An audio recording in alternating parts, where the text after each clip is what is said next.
everyone, today's book is another kids book called How to Find What You're Not Looking For by Veera Hiranandani. This book was originally published on September 14th, 2021, and the author has a 2019 Newbery Honor for The Night Diary. Couple immediate thoughts on this book. I love the cover art. I think the rainbow background is fantastic. I absolutely love the color choice there. And I don't think this book necessarily would have gotten published if the author was not a previous Newbery honoree. So to review this book, I feel like I need to do two separate reviews. One is of the story itself, which was very good. I very much liked the story. But I also have to talk about the writing style, which makes no sense to me. So this book is historic fiction, and we can see it has won many awards, including the Jane Addams Children's Book Award, a book from the Association of Jewish Libraries, the National Jewish Book Awards, a finalist, a Sidney Taylor Book Award, a Judy Lopez Award, a Niba Carla Cohen Award, and so on and so forth. Definitely a well-regarded book. And again, I very much liked the story itself. So our main character is a little girl named Ariel Goldberg. She is 12 years old, lives in Connecticut with her parents who own a bakery, and her older sister Leah. The story is set in 1967, which we know there was a lot going on politically and socially in the 60s. And one thing that at first glance Ariel doesn't pay much mind, but winds up being pretty significant, is the Supreme Court ruling in the case of Loving versus Virginia, which is the ruling that made interracial marriage legal in all 50 states. Why this is significant is that Leah has been dating, first they were friends, and then they were dating, and eventually she elopes with a man from India. And she leaves the family and they move to New York. Okay, so people elope, that happens. Her parents are really, really unsupportive, and mom says some really hateful things, such as telling Leah she's no longer part of the family and to not come back unless she's willing to have the wedding or the marriage annulled, and it's pretty painful to read. While this is going on, as if that's not enough, the family bakery has also been struggling financially, and Ariel has long regarded this as basically her home and her happy place. So that's a lot of stress on her. And she also has been dealing with some comments from the kids at school about her being Jewish, and that was very painful to read.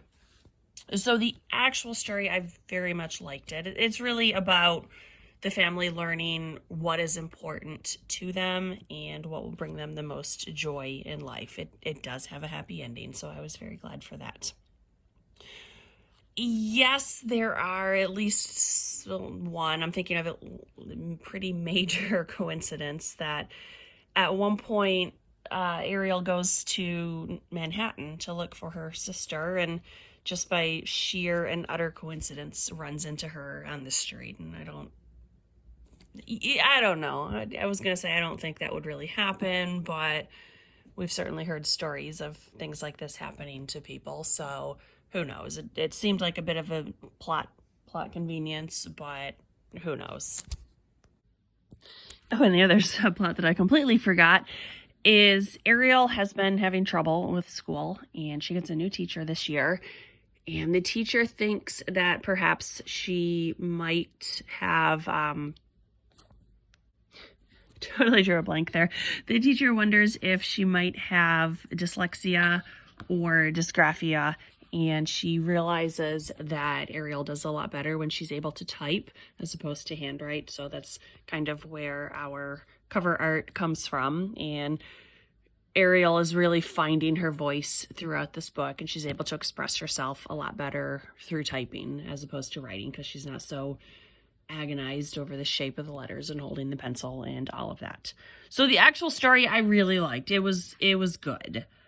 Yeah, it's written in present tense, which is not my favorite, but roughly half of the books are written in present tense, so you just kind of deal with that. What really I did not like about this book was how it was written. The book was written in present tense, which is not my favorite, but roughly half of the books are written in that form, so whatever, you deal with it. What I did not like about this book, it was written in second person. And I told a couple of my friends, and they all said, so it's like a choose your own adventure book. Yes, but there's nothing to choose. It's just reading. And it was very, very awkward to read. Generally speaking, the only way I like second person is if a book is written completely in letter format.